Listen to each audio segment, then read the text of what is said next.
सो unsaturated hydrocarbons में first हमारे पास आता है एल्कीन्स।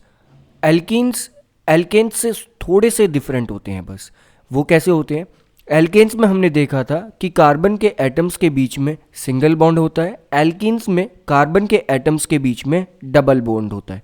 और ये किसी भी दो कार्बन के एटम्स के बीच में हो सकता है। अगर कार्बन के किसी भी कंपाउंड में कहीं भी दो कार्बन्स के बीच में डबल बॉन्ड है तो इस टाइप का कंपाउंड एल्कीन्स कहलाएगा। एक चीज हम यहां से ये नोट कर सकते हैं कि कभी भी कार्बन और हाइड्रोजन के बीच में डबल या ट्रिपल बॉन्ड्स नहीं बन सकता। अब ऐसा क्यों नहीं हो सकता? क्योंकि सिंगल बॉन्ड तो तब बनता है जब दोनों एटम्स एक एक इलेक्ट्रॉन शेयर करें, which means one pair of electrons share हों। डबल बॉन्ड तब बनता है कि जब दोनों एटम्स दो दो इलेक्ट्रॉन्स अपने शेयर करें।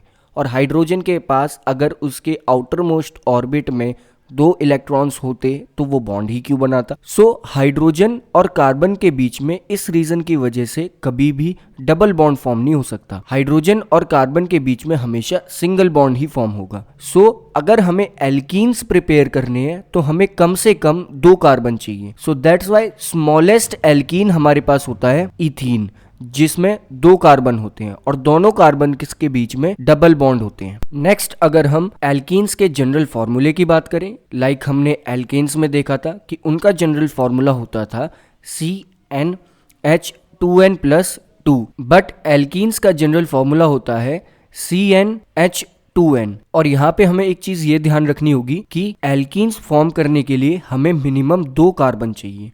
सो यहाँ पर जो N रिप्रेजेंट कर रहा है वो नंबर ऑफ कार्बन्स को कर रहा है और N की मिनिमम वैल्यू 2 होनी चाहिए। और अभी हमने रीजन देखा था कि मिनिमम वैल्यू ये 2 क्यों होनी चाहिए, क्योंकि डबल बॉन्ड फॉर्म करने के लिए मिनिमम हमें दो कार्बन चाहिए होते हैं। क्योंकि डबल बॉन्ड कभी भी किसी कार्बन और हाइड्रोजन के एटम्स के बीच में नहीं बन सकता। अगर वहां पर सिंगल कार्बन है तो वहां पर डबल कोवेलेंट बॉन्ड्स नहीं बन पाएगा। सो दैट्स वाई यहाँ पर N की मिनिमम वैल्यू 2 होगी और यहाँ पर N इस फॉर्मूले में कार्बन के एटम्स को रिप्रेजेंट कर रहा है कि यहाँ पर कार्बन के कितने एटम्स हैं।